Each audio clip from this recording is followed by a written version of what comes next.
Ya, saya sih namanya juga petani kan nggak begitu ngerti masalah ini. Takut nggak Pak dengan ini Pak? Jelas takut dong.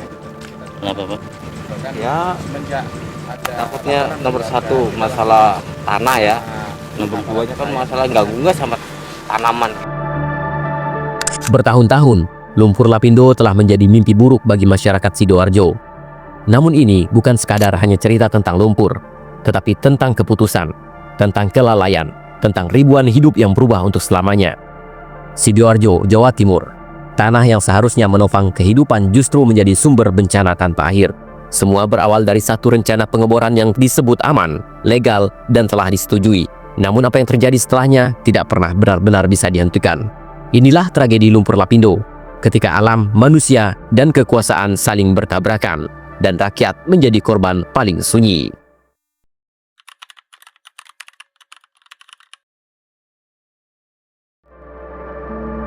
Sebelum lumpur panas itu mengubah wajah Sidoarjo seperti saat ini, segalanya bermula dari sebuah rencana industri energi. PT Lapindo Brantas, sebagai perusahaan eksplorasi migas, merancang kegiatan pengeboran gas bumi di wilayah Kecamatan Porong, Kabupaten Sidoarjo. Lokasi pengeboran dipilih berdasarkan kajian geologi dan potensi kandungan gas di bawah permukaan tanah. Wilayah ini dinilai strategis karena berada di cekungan sedimen yang sejak lama diketahui menyimpan sumber daya energi. Rencana ini bukan proyek mendadak, prosesnya melibatkan perizinan berlapis, mulai dari pemerintah daerah hingga pusat. Sebelum pengeboran dimulai, perusahaan melakukan sosialisasi kepada masyarakat sekitar. Warga diberi penjelasan bahwa pengeboran dilakukan untuk kepentingan energi nasional dan ekonomi daerah. Dijanjikan bahwa aktivitas ini akan berjalan aman, terkendali dan sesuai prosedur. Sebagian warga menyetujui, namun sebagian lainnya ragu.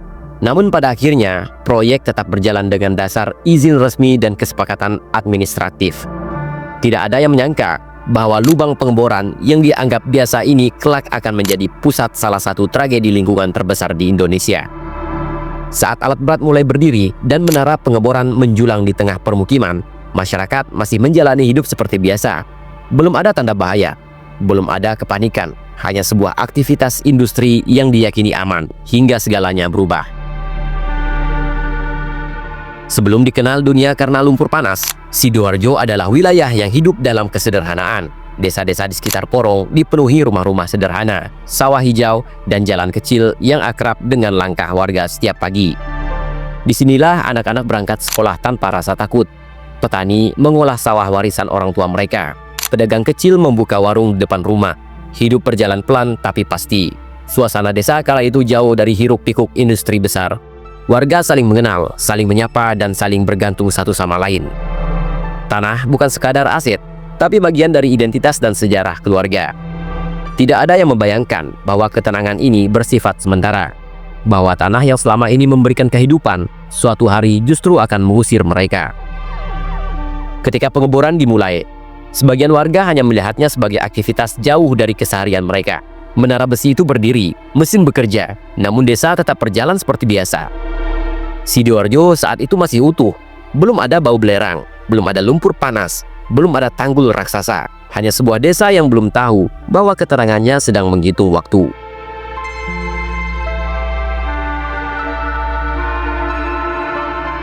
Setelah pengeboran dilakukan, dan pada hari ketika lumpur mulai menyembur, situasi menjadi berubah drastis. Awalnya hanya aliran kecil dari tanah, namun dalam hitungan jam, semburan itu besar dan tidak terkendali. Ya, katanya sih gas liar, kata orang pertama itu katanya gas liar. Ya, saya sih namanya juga petani kan nggak begitu ngerti masalah ini. Takut nggak Pak dengan ini Pak? Jelas takut dong. Kenapa Pak? Ya takutnya nomor satu masalah tanah ya. Nomor duanya kan masalah ganggu sama tanaman gitu. Di balik pagar lokasi pengeboran, kepanikan mulai terasa. Upaya penutupan dilakukan. Tekanan lumpur justru semakin kuat. Perusahaan menyatakan bahwa semburan ini merupakan fenomena alam, dipicu oleh faktor geologi dan tidak terduga. Muncul istilah mood volcano, gunung lumpur alami yang bisa muncul akibat tekanan dari dalam bumi. Namun di sisi lain, banyak pihak mempertanyakan keterkaitan langsung antara aktivitas pengeboran dan semburan lumpur tersebut. Apakah pengeboran ini memicu tekanan bawah tanah, ataukah semburan ini memang akan terjadi dengan atau tanpa pengeboran? Di tengah perdebatan itu, lumpur tidak menunggu jawaban. Ia terus mengalir, menembus batas-batas yang dibuat manusia. Sementara perusahaan berusaha untuk menjelaskan. Warga mulai merasakan dampak secara nyata. Kepanikan bukan lagi milik perusahaan saja, tapi juga masyarakat yang rumahnya mulai terendam. Berbagai upaya dilakukan untuk menghentikan lumpur, mulai dari penutupan sumur, pemasangan pipa, hingga metode relief well membuat sumur lain untuk mengurangi tekanan. Tanggul-tanggul dibangun untuk menahan aliran lumpur agar tidak menyebar lebih luas. Namun lumpurnya terus mencari jalan keluar. Melihat dampak yang semakin besar, pemerintah akhirnya turun tangan secara langsung. Badan khusus dibentuk untuk menanggulangi lumpur lapindo. Langkah-langkah darurat dilakukan, evakuasi warga, relokasi sementara, penguatan tanggul, pengelolaan aliran lumpur ke sungai dan laut. Namun semua upaya ini berjalan beriringan dengan waktu yang terus melawan. Lumpur tidak berhenti dan skala bencana semakin meluas. Ribuan warga kehilangan segalanya, rumah, sawah, sekolah, bahkan makam keluarganya. Ganti rugi dijanjikan. Prosesnya panjang, berbelit, dan tak jarang menimbulkan kekecewaan. Sebagian menerima, sebagian menunggu bertahun-tahun. Sebagian lainnya merasa tidak pernah benar-benar mendapatkan keadilan.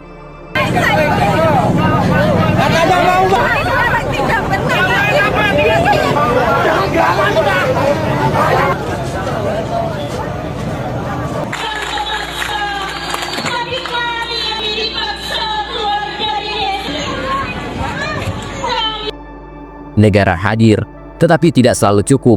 Birokrasi berjalan lebih lambat dari penderitaan warga. Bagi korban, lumpur bukan hanya bencana alam atau industri. Ia adalah simbol kegagalan perlindungan terhadap rakyatnya sendiri. Pemerintah mengambil keputusan demi kepentingan masyarakat, bukan membeli tanah. Ini yang penting. Bukan membeli tanah 20% dari 64 hektar. 640 hektar, tetapi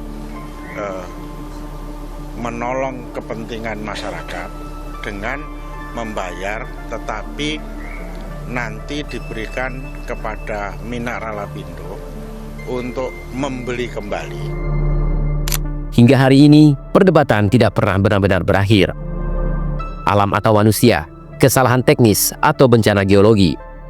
Berbagai penelitian muncul saling berlawanan. Namun, satu hal yang pasti, lumpur masih mengalir. Dan selama itu pula, misteri tetap hidup bersama lumpur yang tidak mau padam. Lumpur Lapindo bukan hanya cerita tentang semburan dari perut bumi. Ia adalah kisah tentang keputusan, kelalaian, dan harga yang harus dibayar manusia. Tanah bisa ditinggalkan, rumah bisa dibangun ulang, tetapi luka kolektif tidak pernah disembuhkan. Selama lumpur masih mengalir, selama keadilan masih dipertanyakan, tragedi ini belum benar-benar selesai. Dan tugas kita hanyalah satu, mengingat agar kesalahan yang sama tidak terulang kembali.